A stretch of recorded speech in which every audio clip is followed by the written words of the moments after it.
Մասնագիտությամբ փաստաբան եմ, մարդու իրավունքների պաշտպան։ Ես սկսեցի դատարանները եւ ոստիկանություն աշխատանքի բերումով գնալ 2014 թվականից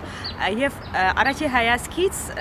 հենց տեսնում են հեծանվորդ տվյալ պետական հաստատության դիմաց միանգամից մտածում եմ, որ հաստատ արտասահմանցի է, քանի որ բնականաբար առավել եւս մի քանի տարի առաջ ոչ մեկ չէր մտածի, որ աղջիկ հեծանվորդի այն էլ ինչ որ մասնագետ, փաստաբան չի կարող նման կերպով ներկայանալ աշխատանքի, սակայն արդեն իսկ ավելի ուրիշ վերաբերմունք է, նույնիսկ եղել են դեպքեր, երբ որ ինչ որտեղ կանգնացրել եմ հեծանիվ, ասել են այդտեղ անվտանգ չէ, բերեք այստեղ կանգնացնենք եւ այն թույլ կարծիքը, որ եթե հեծանիվ ես վարում, եթե լուրջ մասնագիտություն ես եւ հեծանիվ ես վարում, դա կարող է ազդել քո իմիջի վրա,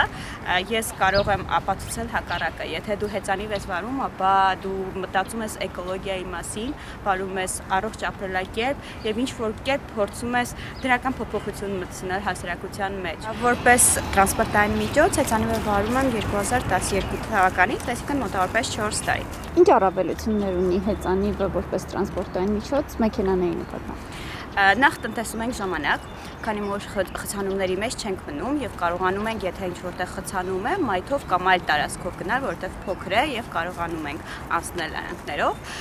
Այնուհետեւ զուտ հաճույքի համար հեծանիվ քշելուց հետո դու քեզ ամբողջովին թարմ ես զգում, որովհետեւ եւ շինչառությունն է կարգավորում հեծանիվը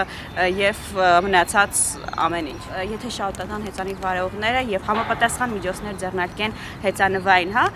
ուղիներ ստեղծելու հետ կապված, ինչպես նաև ազդանշաններ, այսինքն հեծանիվը դառնա որպես սովորական մեքենա։ Ավելի